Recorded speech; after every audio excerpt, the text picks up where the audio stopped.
Hello, this is Brenda Thompson, the Executive Director of Arizona Humanities. Thank you for joining us this evening for Aldo Leopold Listens to the Southwest with Dan Shilling. This program is part of our Climate Conversation series hosted by Arizona Humanities, and we are the state affiliate of the National Endowment for the Humanities.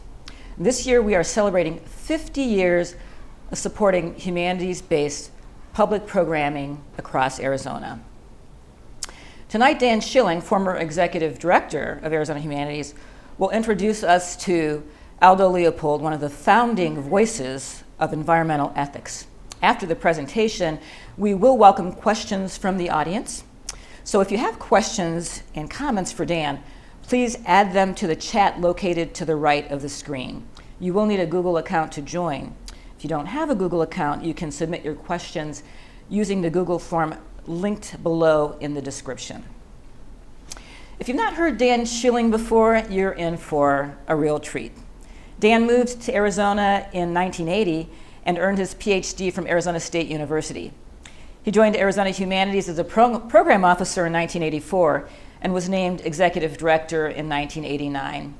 And during that time, he developed several award-winning projects on environmental history and community building.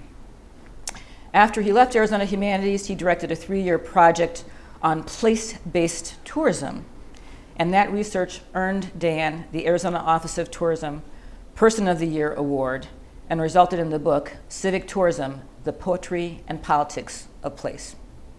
He has co-directed 3 NEH Summer Institutes on environmental ethics for university professors, and his most recent publication, which was co-edited with Melissa Norton, is Traditional Ecological Knowledge, Learning from Indigenous Practices for Environmental Sustainability.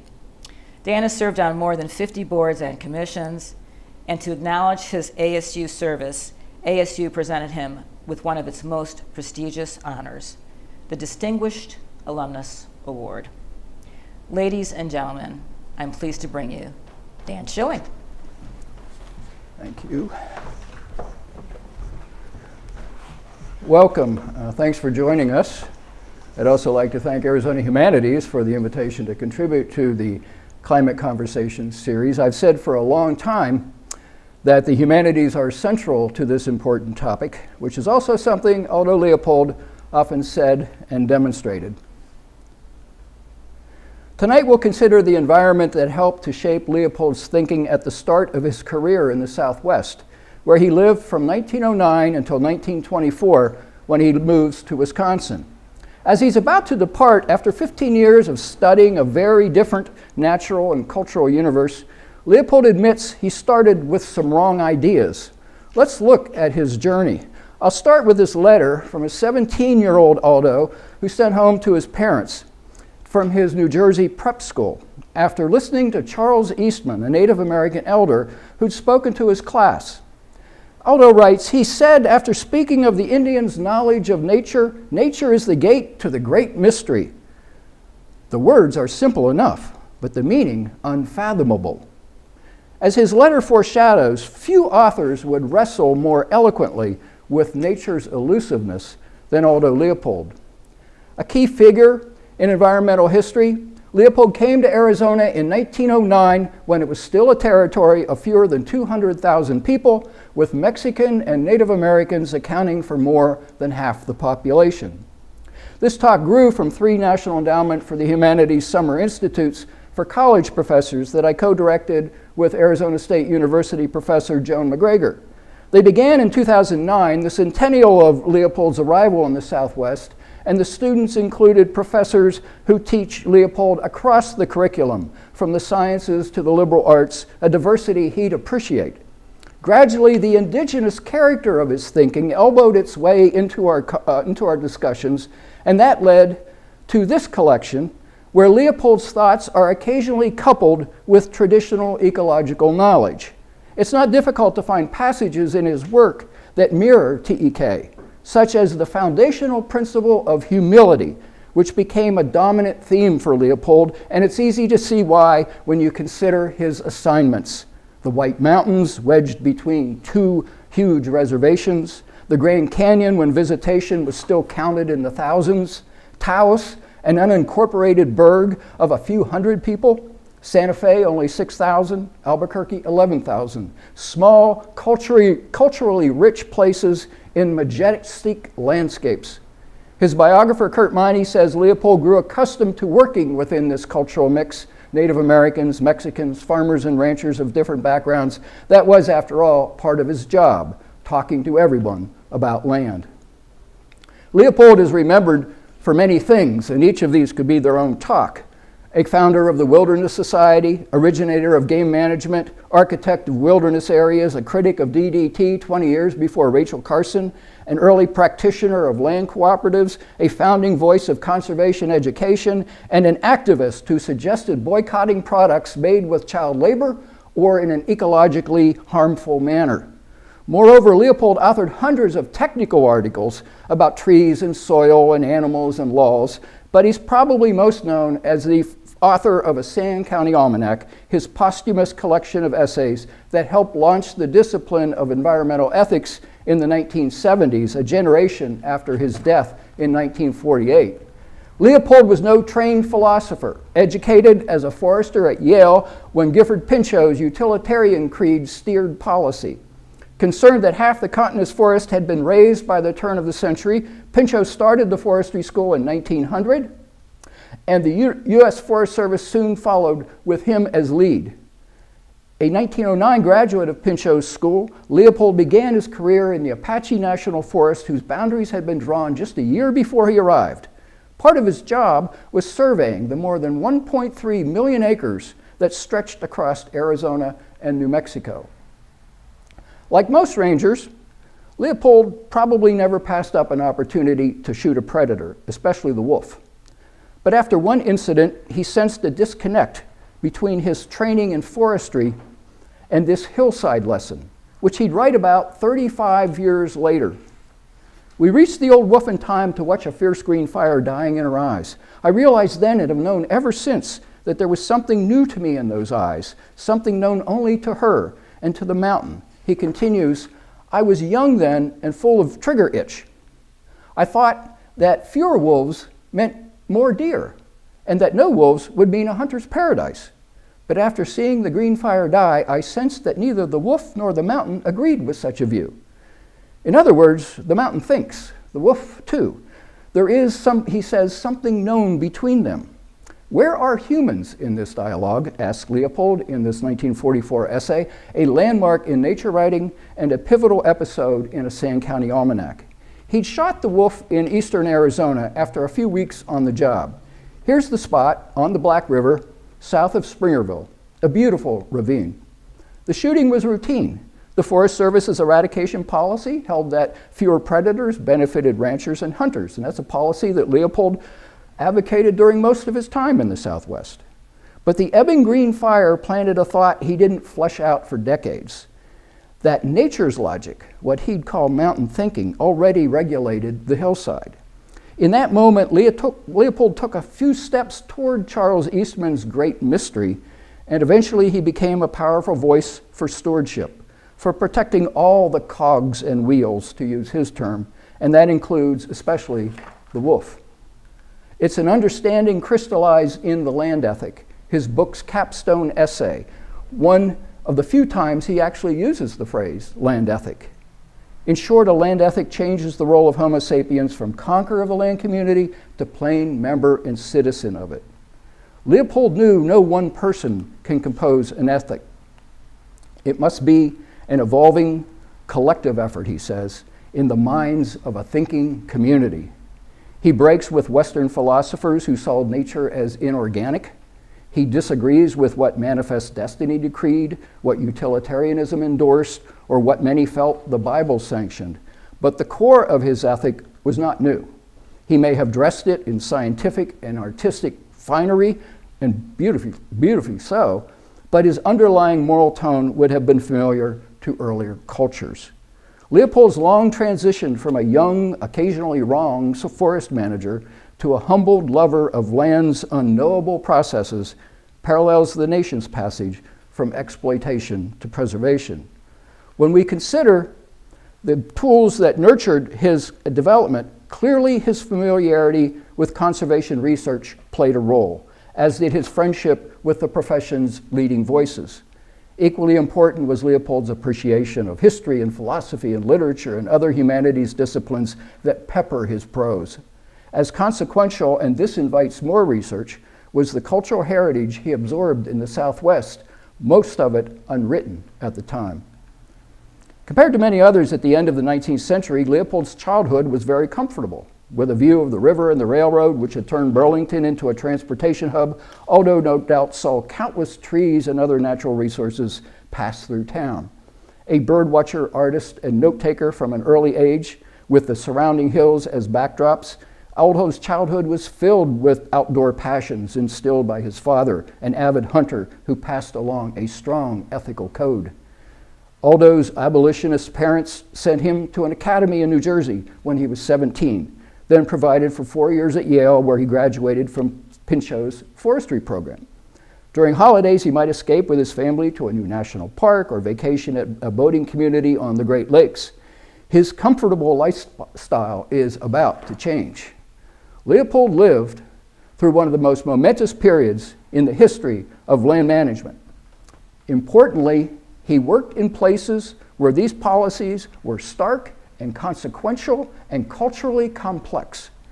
During his 40-year career, he witnessed the birth of federal land agencies, the passage of important environmental laws, the popularization of the outdoors, a surge in nature-based literature and art, and New Deal activities on the land. He'd eventually create the first college programs that taught the new science of ecology holistically, challenging academic fragmentation and breaking down, to quote Leopold, the senseless barriers between the sciences and the arts. Also, 20th century land policy was framed by the conservation-preservation debate captured in the expressions of Pinchot and Muir, both friends of Leopold's hero, Theodore Roosevelt, and spotlighted in the battle to dam Hetch Hetchy, the first national environmental debate. In 1913, Muir lost the battle to save his treasured valley and was dead within a year. It's commonplace to say Leopold was a student of Pinchot's wise use approach and ended a disciple of the preservationist Muir. While this statement oversimplifies all their views, it's a fair starting point. Certainly, Leopold begins in Pinchot's classroom, and he falls under the utilitarian spell for years. But while he will eventually echo Muir's passion, his land ethic acknowledges that not everybody can live alone in the Sierra Nevada like John Muir. He celebrates a third way, today's radical center, where use and preservation intersect. In his game management, which remained for decades the textbook for conservation, he was already contemplating alternatives. There is a third minority who denies kitchens or factories need be ugly or farms lifeless in order to be efficient. From where did this third way spring? He drew from many sources, but to find one, look west and then look south to an unforgiving and fragile landscape, one that almost killed Leopold, and then look to the cultures who had sustained themselves there for thousands of years. Listen to the narratives of the Southwest cultural geography. Aldo Leopold would listen. On a summer day in 1909, with a master's degree from Yale in hand, the 22-year-old Iowan stepped from the train at Holbrook, Arizona. If his Tom Mix attire seemed amateurish, so too was Leopold's initial field work. Some colleagues questioned his skills, especially after he botched his first assignment, but soon he proved himself and advanced, only to suffer a kidney ailment in 1913 that nearly killed him. Cold, drenched, and alone on a mountain, a day's ride from home, Leopold's life, his journals suggest, may have been saved by an Apache Indian. The painful ordeal and long recovery put an end to demanding field work. From now on, he'd be an administrator, investigating forests and game, filing reports, attending meetings, publishing his newsletter. When he arrived, Holbrook was a trading post to the Navajo reservation and a gateway to petrified forest, a new national monument.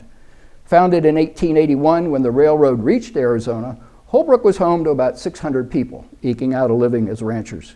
Nearby Springerville, where Leopold worked, was a smaller community of about 300, mostly Mormons, whose novel religion introduced yet another land ethic to Rim country, which had been Apache hunting grounds for centuries. 3 years from statehood, Arizona was home to about 200,000 people. New Mexico, where Leopold lived most of his Southwest career, was slightly larger at 327,000. To put this new land in perspective, the population of Connecticut, where he had attended Yale, was more than 1 million. Compared to Arizona, Connecticut held 5 times as many people on 1/20th of the land. From Leopold's first base of operations, the closest towns of any size were Albuquerque and Phoenix, both about 11,000 people, both more than 200 difficult miles away. When the untried forester stepped into that space on July 16, 1909, he would not have seen a single automobile, paved road, or a substantial building. He would have seen Native Americans at the depot selling crafts. More than a few faces would have reflected their Mexican heritage. Intermarriage was common, as Leopold himself would attest. He was not in Burlington or New Haven anymore. As part of a team he supervised, Leopold might spend weeks riding across Apache National Forest. The majesty of that place extended beyond natural landscapes to cultural vistas. And when Leopold arrived, the area's Indian nations in particular, several of which bordered his forest, were undergoing tremendous change. Political upheavals that often involving land that continued throughout his 15 years in the Southwest. Importantly, the resilience that Indian peoples demonstrated in the face of these crises was grounded in a historical and sacred relationship to land, not an individualistic and economic relationship. That personal connection wasn't part of Yale's curriculum, but Leopold eventually sensed it and described it wonderfully.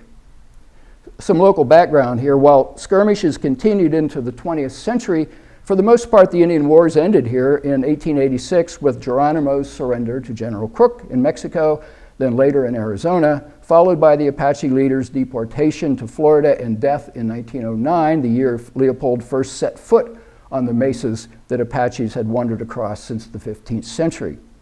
If there was any question as to who won the Indian Wars, the answer came at Wounded Knee in 1890, the year Frederick Jackson Turner said the frontier had closed. The young historian, only 31, and later to become Leopold's neighbor in Madison, presented his thesis at the 1893 Columbian Exhibition in Chicago, where thousands of fairgoers marveled at the White City's electric lights, colossal exhibit halls, newfangled Ferris wheel, and Buffalo Bill's Wild West show. The crowds cheering a proxy Sitting Bull as he reenacted his encounter with Custer. The actual leader of the Lakota Sioux was not available. During his time with Cody's show in 1885, Sitting Bull met dignitaries, filled arenas, and posed for photographs. Such was his fame. Then he went home to South Dakota and was shot in the head by Indian agents in 1890, Turner's frontier closing date. Sitting Bull's death was a closing, but not the one identified in Turner's thesis, a thinly disguised tribute to the march of civilization to manifest destiny. The natives in John Gass' painting will soon be pushed from the picture, their leaders murdered, their way of life threatened. By the time of Sitting Bull's death, many American Indians lived close to the edge of real danger, wrote Wallace Stegner, who, like Leopold, was born in Iowa, then raised in Indian country. Born in 1909, when Aldo arrived in the Southwest, Leopold grew up among a wounded people and a wounded land. He found purpose in Aldo Leopold's conviction that Americans must reorient their values. What he told us was that our minds have to change, that a revolution in our thinking must take place. Following Leopold's lead, Stegner found teachers close at hand. We might well consider learning more from the Indian instead of trying to make a white man of him. When Leopold landed in Holbrook, many southwestern reservations had been established: Navajo, Hopi, Wallapai, Havasupai, several in the Apache nations, and huge reservations along the border, 19 nations in all. Next door, New Mexico contained more than 20 smaller reservations, the red areas on the map. In Arizona and New Mexico, Aldo Leopold lived in the middle of Indian country. The famous Taos Pueblo was not far from the home he built. From their residences in Albuquerque and Santa Fe, Pueblo communities were within a short ride, and many public lands Aldo inspected adjoined tribal territory where he often camped and hunted. Much of what he saw was devastating. The late author Michael Doris said there's never been a greater misnomer than to call Indians the vanishing Americans, but earlier, knowledgeable, and sympathetic voices, including Leopold's, wondered if indigenous cultures would survive. They had reason. Depending upon whose figures one accepts, by 1900, between 65 and 99% of native peoples had been wiped out since contact. The loss of life because of war and disease slowed as the 20th century began, but other losses continued during Leopold's time in the Southwest. Considering that 2/3 of Indian land in 1887 was in the hands of non-natives by 1934, he obviously witnessed the unrelenting threat to Indian lands, homes, and identity. Still, while Leopold's Southwest years represented a low point for many tribes, the era was marked by self-determination. When he arrived, the routine of removal, long march, and relocation had almost ended. And by the time Leopold departs the Southwest in 1924, most tribal nations had settled on land they would never leave. Tribes began to form governments, somewhat independent of federal oversight. Indian boarding schools were being closed, while medical centers, social agencies, and economic development programs, often involving natural resources, took shape. These achievements don't mask the inequities in education, employment, and healthcare that continued on the reservations, often becoming worse as federal assimilation and termination policies swung in and out of favor. To be clear, early 20th century reservations were desperate places, fixed in neglect and voicelessness. Upon his arrival in 1909, Leopold would have learned that the first inhabitants of Arizona and New Mexico were not citizens, a designation they did not receive until 1924, the year Leopold left the Southwest. The original Americans, many who fought in World War II, would not be granted the right to vote in either state until 1948, the year Aldo died. Given the turmoil occurring on Indian land during Leopold's time in the Southwest, it is unlikely that someone of his curious nature in his profession would not have engaged and learned from the controversies, especially because the disputes and the laws and the treaties and the dispossessions concerned land, politics, and culture, three topics that consumed Leopold. The region's sense of place, still defined by indigenous and Hispanic traditions, will have a noticeable effect on Leopold's evolution as a conservationist. If you spent time in these lands, among these diverse cultures, you probably understand why. It's no exaggeration to suggest that the culmination of Leopold's intellectual journey, his celebrated land ethic, had its genesis in the Southwest. Granted, when he left for Wisconsin, Leopold wasn't close to articulating his famous statement, but he'd taken steps in that direction, rethinking policies concerning fire, for example, which stems in part from his familiarity with the burning practices of native peoples. He'd also begun to question Forest Service dogma concerning sustained yield, grazing, road building, predator control, and importantly, the value of wilderness. Leopold also started to speak about land health in terms that stressed ecological and moral obligations. The result, says Kurt Miney, was a series of articles and speeches noteworthy for ecological insights decades ahead of their time. These insights reflect, among other things, his growing appreciation of indigenous practices. They left the earth alive, undamaged. Rod Nash and others have traced many influences on Leopold, including his use of Darwin's science or Peter Ouspensky's holistic dynamic philosophy, his embrace of nature writers like Burroughs, Thoreau, and Muir, or socialist novelists Jack London and Sinclair Lewis. We might also explore the cultural and natural influences, the environment that surrounded Leopold daily, professionally and personally.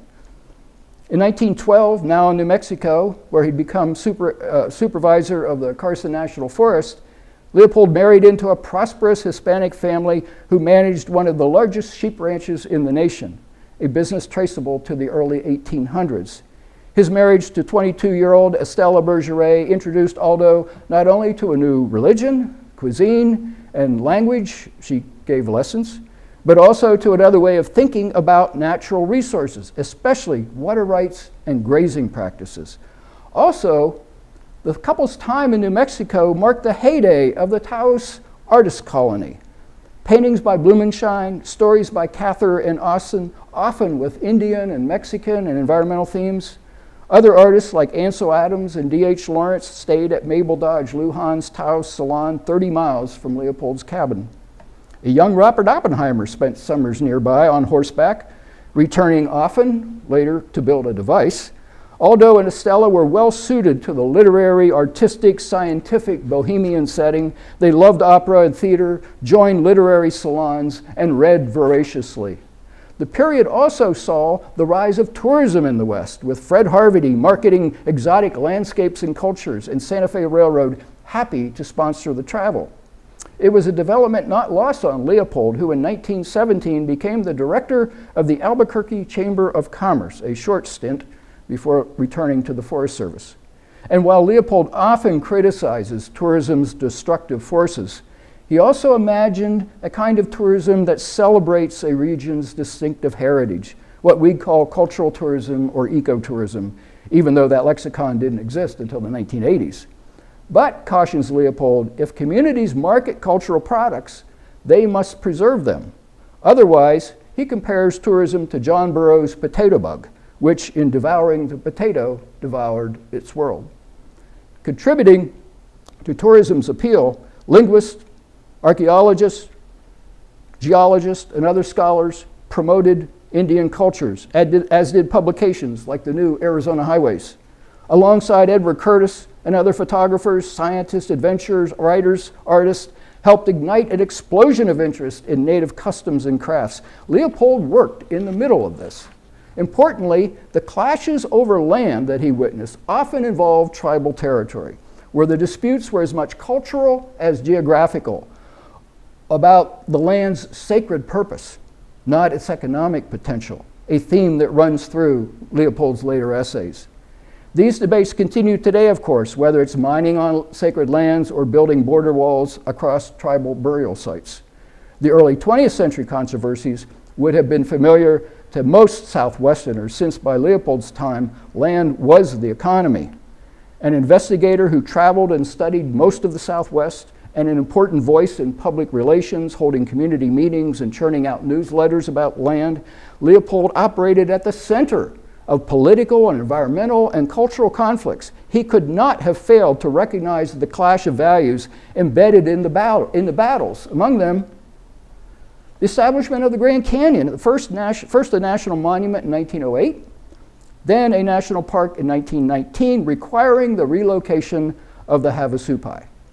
Leopold helped write the park's first master plan in 1915. The return of the Chiricahua Apaches in 1913, nearly 20 years after their removal to Arizona.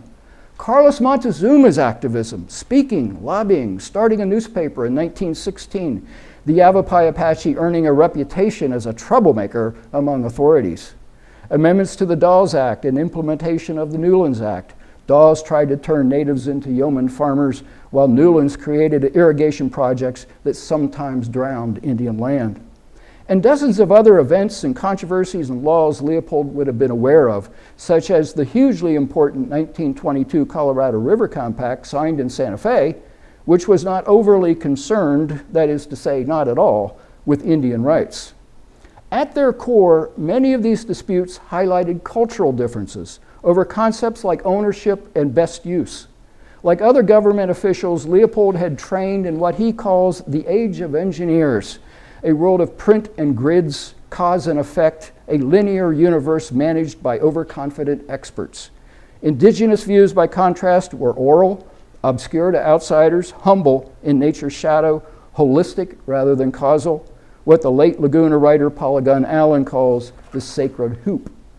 Early on, Leopold's comments reflect standard agency practice, viewing natives as obstacles to well-ordered landscapes, and his words can be cringe-worthy. Quote, "The only hunting I've done this month is for Indians, but the SOBs got away from us," he complains in a 1909 letter. While crafting plans for the Grand Canyon, he wonders quite a question about how to handle the Supai Indians, dismissing the tribe's historic bond to the canyon. However, always responsive to his cultural surroundings, the stories, arts, beliefs, and ethics, which increasingly weave their way through his letters, journals, and essays. Leopold's language becomes more humanistic.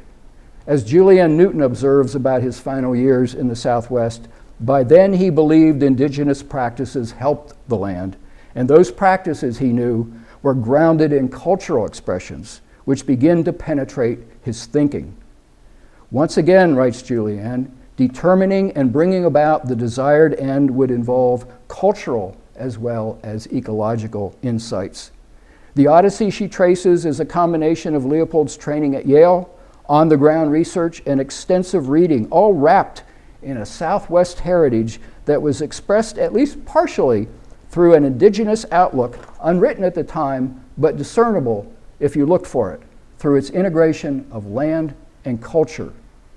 Leopold will eventually incorporate this understanding. He'd begun to invoke the spiritual imperatives that characterize indigenous views.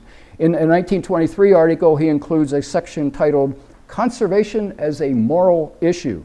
In 1924, his last year in the Southwest, he writes, "We are crushing the last remnants of something that ought to be preserved for our spiritual welfare." Leopold has approached the mountain and the wolf, hoping to be included in their dialogue. Then he and the family leave for a very different environment to Madison, Wisconsin, where he accepted the position of deputy director at the Forest Products Laboratory. In Wisconsin, Muir's home, Leopold's Southwest education will be reinforced, the result of a frustrating job, economic worries, ecological failures, looming wars, and a barren landscape absent the voices Leopold had begun listening to. By 1948, when it became a state, Wisconsin had rid itself of many Indian lands and most native forests, a correlation that does not escape Leopold. Most of the original inhabitants have been run out of Wisconsin, he says. This applies not only to Indians, but also to trees. In his new surroundings, where he'd spent 24 years as an administrator, consultant, and professor, Leopold saw more clearly the connection between land and culture. Of no small consequence was the Depression. Less than a year before the 1929 crash, probably not a wise career move, Aldo quit the Forest Products Lab, frustrated with the job. For the next 5 years, until he secured a position at the University of Wisconsin, he hung out his consulting forester shingle, hoping to provide for a large family during the Depression's darkest years, a job that kept him constantly on the road, mostly in the Midwest, conducting game surveys and investigating forests. The 1930s financial and agricultural disasters tested the nation's faith in laissez-faire economics as well as the progressives' utilitarian land policies.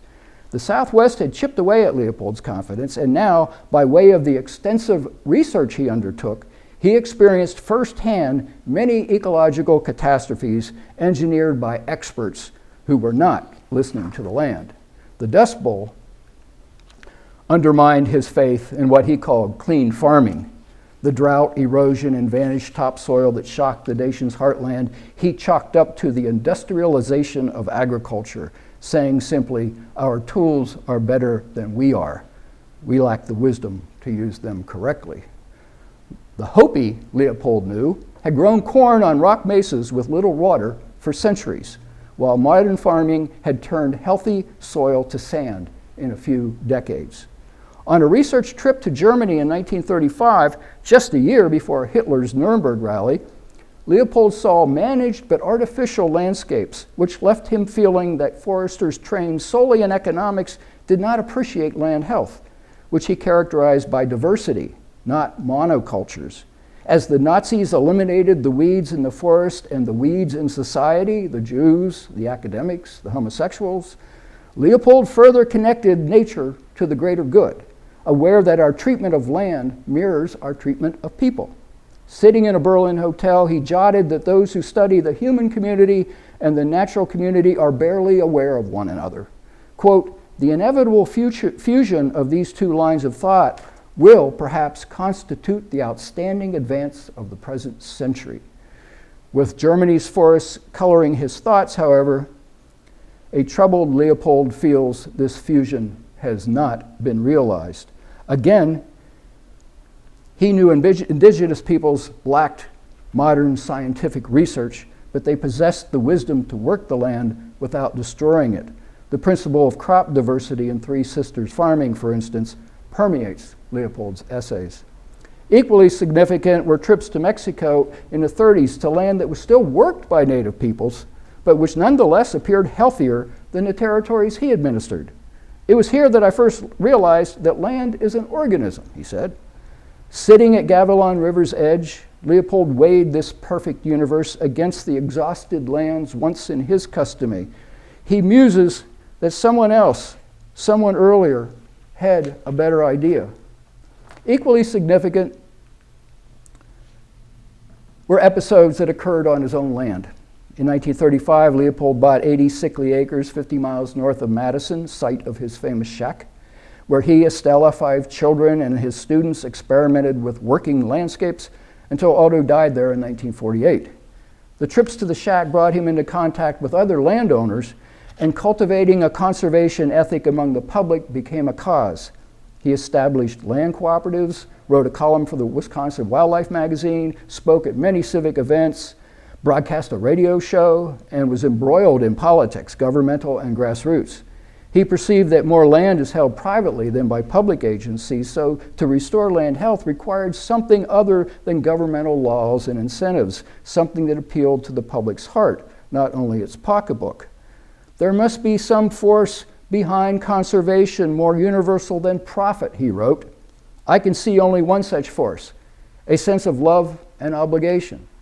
Today, thousands of people visit the shack annually in a nearby Heritage Center every year to celebrate that personal connection. So what drew Leopold to love and obligation as the organizing principle? Other people owned farms, friends went with him to Mexico and Germany, and everyone knew of the Dust Bowl, but they didn't write the conservation ethic in 1933 or the farmer as conservationist in 1939, 2 essays that bookend an important phase of his development. The 1933 essay, which reappears in a Sand County Almanac, introduces a new theme, calling for philosophers to extend moral considerability beyond humans.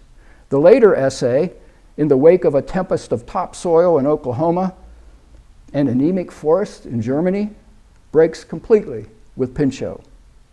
What spurs the creative turning point of the 30s? Searching for answers to the human land riddle, Leopold regularly channels his thoughts through his profession's research. Increasingly, he invokes cultural lenses: Eastern literature, transcendentalism, Russian mysticism, Western history, European philosophy, art and poetry. A great amalgamizer, Leopold is as apt to quote Shakespeare as Darwin. In time, he reaches back to the expressions of another place, especially as he worked on the game management book and traveled widely inspecting farms and forests.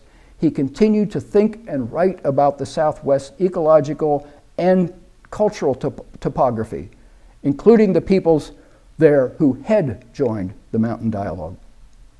The tumultuous 30s, when more than a few certainties toppled, provided an opening for indigenous values, which had kept the land healthy, to resurface. A noticeable outcome is that Leopold's later comments about Native Americans honor their values.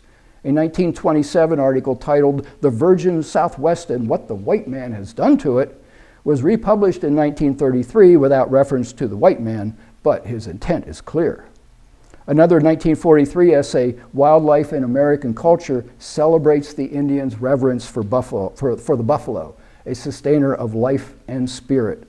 Elsewhere, his words seem tinged with regret for shutting down rather than listening to an entire culture. It did not occur to us that we too were the captains of an invasion, too sure of its righteousness. A humbled Leopold accepts the unfathomable meaning, aware that the hillside is ordered by what he calls unknown controls too complex to manage. Rather than attempt to fix nature, Leopold senses he can and should learn from it. Over time, the slow fusion within him spawns an ethic that is, in part, a Western interpretation of indigenous land practices, made understandable and acceptable to a dominant culture steeped in progress and boosterism and scientific certainty. Given his time, it's unlikely Leopold could stand before land managers and declare, "The earth is our mother, the sky is our father," as did Kiowa writer, the late Scott Momaday. But that is what his land ethic proposes: a community nurtured by indigenous values and framed by a new ecological understanding. Baird Callicott, who studied the philosophical dimensions of Leopold's ethic probably more than anyone, writes that some Aboriginal relationships to land are, quote, identical in abstract form to what is recommended by Leopold. Now, while some find Leopold's statement muddled or sentimental, that overlooks the defining feature of the land ethic, which is that our relationship to nature must be based on something other than use and profit. It is a quality that follows directly from native views, where land was seldom valued as a commodity to be surveyed, fenced, or purchased. While it's impossible to identify the Native American doctrine that influenced Leopold, just as there is no single Euro-American view, we can point to a few threads that weave their way through the tapestry of Aboriginal beliefs. Among them, reciprocity and respect define the bond between all members of the land family, and that family includes everything: humans, non-humans, rocks and trees. This relationship is cultural, not economic. The land preserves and tells the people's story. Luther Standing Bear said nature is our, quote, library, and its books are stones, leaves, and grass. Similarly, Leopold taught ecology as a story. "I am trying to teach you," he told students, "that this alphabet of natural objects may be read." Nature is also not separate from community. It plays a role in everything: religious ceremonies, hunting rituals, arts and crafts, government, of course, agriculture. And then finally, each generation has a responsibility to leave a healthy world to future generations. These aren't noble savage fables. The millions of people in the Americas before contact, probably between 20 and 100 million, maybe more, used natural resources, built cities, diverted waterways, exploited animals, and transformed ecosystems. They were human, they made mistakes, as did Leopold. Complicating interpretation, the continent was home to dozens of nations, most with multiple clans and villages. So to say all Indian peoples in all places followed the same ecological blueprint is a non-starter. Having said that, more than 13,000 years of history suggests the prevailing standards shaping indigenous relationships to the natural world were restraint and reverence. Restraint because, as people close to the earth, they embraced their dependence on the land's resources, a view Leopold would adopt. Reverence because all was a gift from the Creator, which meant animals, trees, and rocks were another people. Considering American Indians' hunting stills, they probably could have wiped out the buffalo, but they didn't, an act of ecological restraint and spiritual reverence. Had they practiced farming more intensely on the Southwest's fragile soil, they could have destroyed their world, but most didn't. It wasn't so much the available tools that determined land health, it was instead the wisdom to know what to do with them, a theme Leopold adopts. Quote, "Our tools suffice to crack the atom, to command the tides, but they do not suffice for the oldest task in human history, to live on a piece of land without spoiling it." Among indigenous beliefs which reflect this conviction, the Iroquois Confederacy Constitution, a 500-year-old document first recorded in the 19th century, decrees that human actions should account for families 7 generations beyond. The thickness of your skin shall be 7 spans. Have always in view not only the present, but also the coming generations. In effect, the Iroquois outlined a sustainable world, which became a theme for Leopold. Although he never uses the word in today's sense, many of his comments express sustainable ambitions. Rather than sustainability, he's apt to use stability or permanence.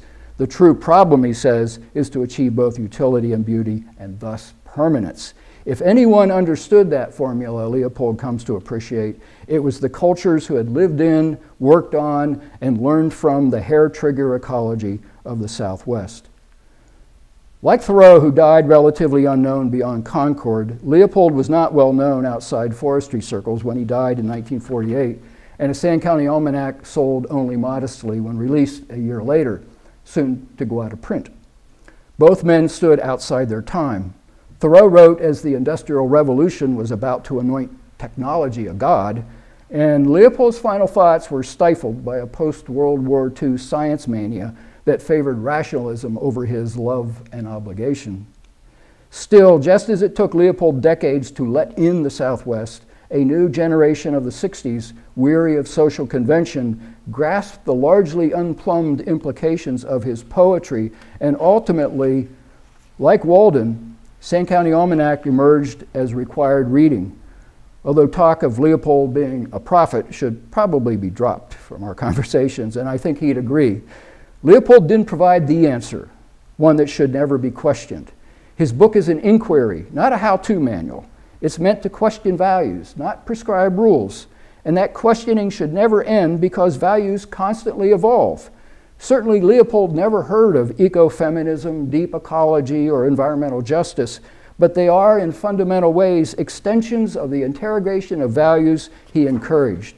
In the end, that interrogation of human land values is more than a tool to preserve natural resources and critters. It is instead a means to a greater social good. As Leopold saw in Germany, the way we treat the land speaks volumes about the way we treat one another.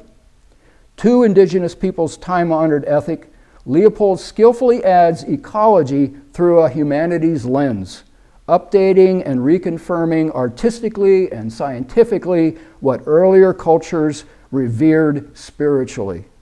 It's a journey Leopold would describe, but not live to read. He suffered a fatal heart attack while fighting a grass fire near the shack on April 21st, 1948, just a week after learning his essays had been accepted for publication. Only 61 when he died, Aldo Leopold never saw his final words in print, nor did he have any idea how a St. County Almanac would be regarded, selling millions of copies in a dozen languages, launching university programs and conservation agencies, and encouraging many admirers to change careers.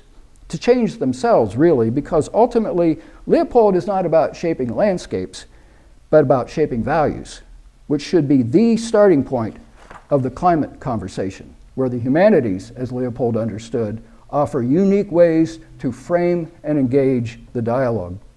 One reason his book endures is precisely because of this larger purpose, which was questioned by publishers who expected another nature book about trees and dirt and birds. In what turned out to be his book's most important passages, where he rewrites our definition of progress, Leopold admonishes our hubris and our bogus individualism and suggests the achievements we take such pride in, namely new machines, are only tools that produce more tools. We are remodeling Alhambra with a steam shovel, he writes, and we are proud of our yardage. Sadly, steam shovels are only a means to an end. They don't tell society what a desirable end is.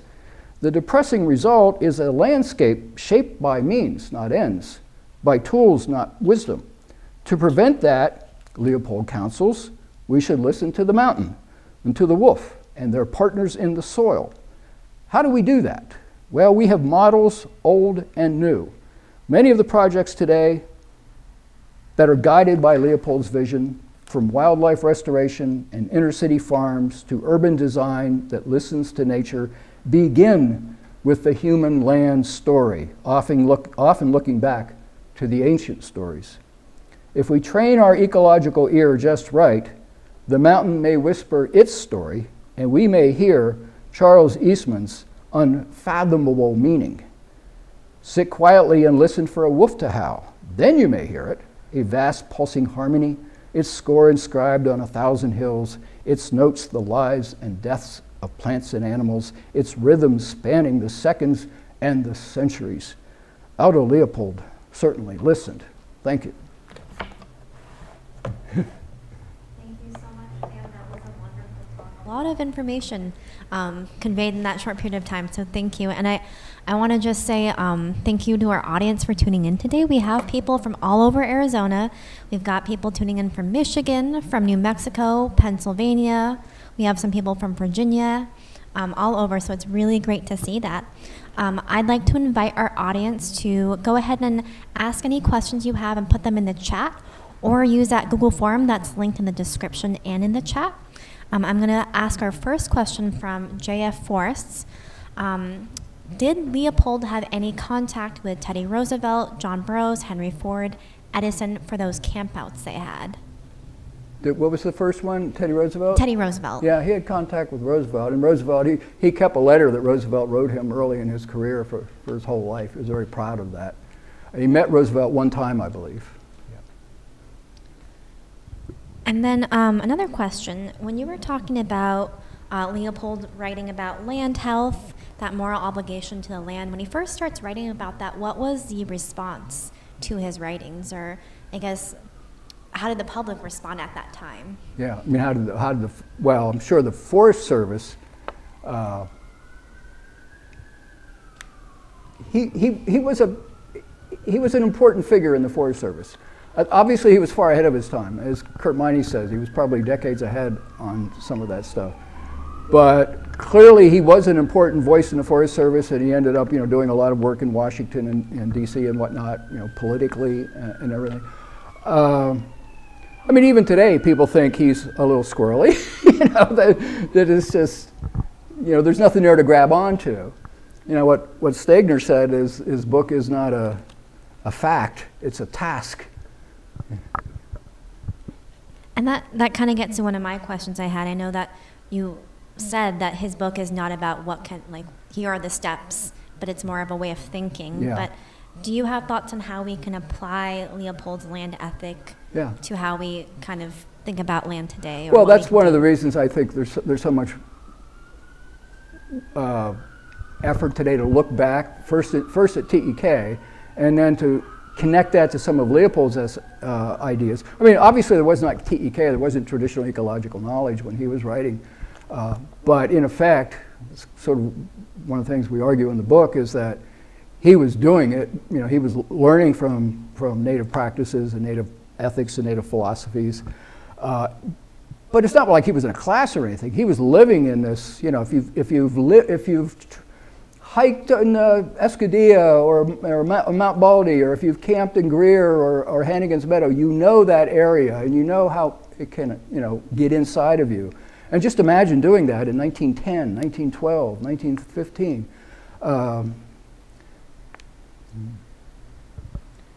And we have a question from Joshua. They would like to know your take on Leopold's contemporary legacy or mandate even in the Southwest.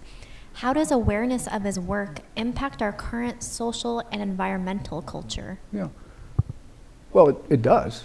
I mean, I think that the work that the Leopold Foundation does, clearly in the U.S. Forest Service, he's sort of, I mentioned he's considered a prophet. I get a little uncomfortable with that kind of language.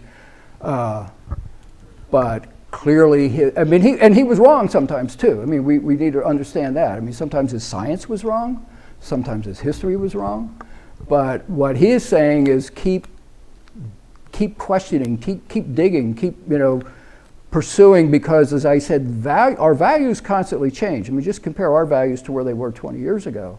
So they're the values we're using to have conversations about land health. So those values are going to change. Our conversation about land health is going to change. I don't think Leopold ever said, this is it. So do we see any of Leopold's ideas, I guess, applied in things like current forest management? Like, where do we see that manifested? Well, there are projects today? all over. Mm-hmm. And a lot of them have names like Green Fire, or Thinking Like a Mountain, or whatever. Some of these projects are grassroots projects. Like I showed the picture of the inner city garden there. I think it's in Chicago. And they talk about their connection to Leopold. And they read Leopold, and they read Sand County. There are lots of little, grassroots activities going on all over. There are, of course, university programs that teach Leopold and, again, have names like, the Green Fire and that sort of thing. So if you just Google that, you'll see lots of things all over the country. Can you tell us a little bit more about what Green Fire is? Green Fire is, remember when he looked at the wolf and he saw the green fire dying in her eyes. So there's a movie called Green Fire. It's sort of like a shorthand for Leopold ethics. is to talk about green fire, or thinking like a mountain. And you see essays today like thinking like a watershed.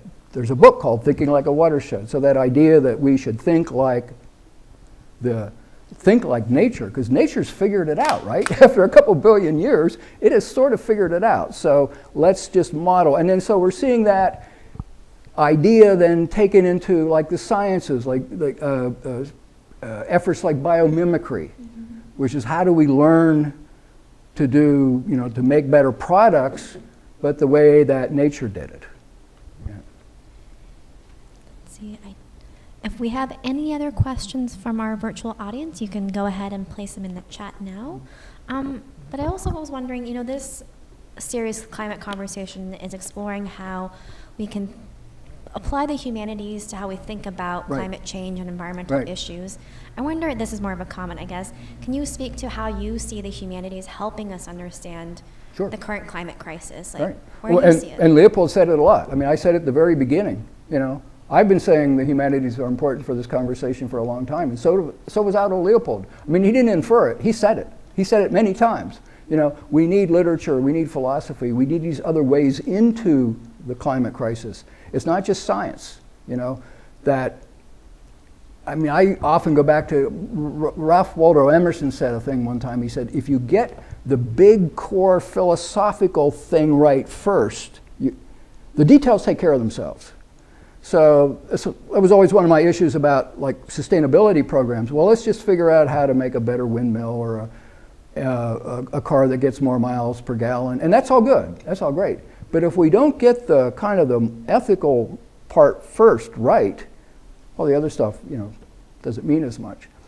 So I thought of, oh, how do we, so even like book discussion programs, Julianne, I mean, Leopold is asking us to think about our relationship to land in a different way. And some people, frankly, have never thought about that. That I have this obligation, that I have this responsibility, or that I can really screw it up. But what he's saying is that economics should not guide ethics, that history and the story of the land should. Thank you for responding to that kind of open-ended question. We have another question from Andrea. Was Leopold able to make a change in the U.S. Forest Service? That I don't know the answer to that.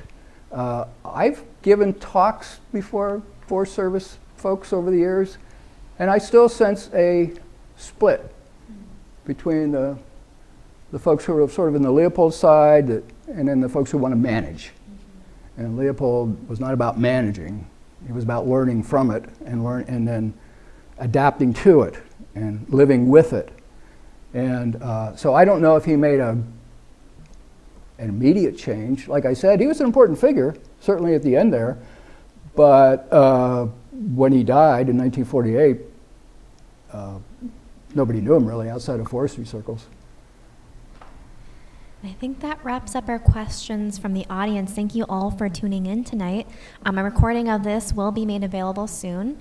And thank you so much, Dr. Shilling, for tonight and all the information you gave us. It was a really wonderful talk. Thank you.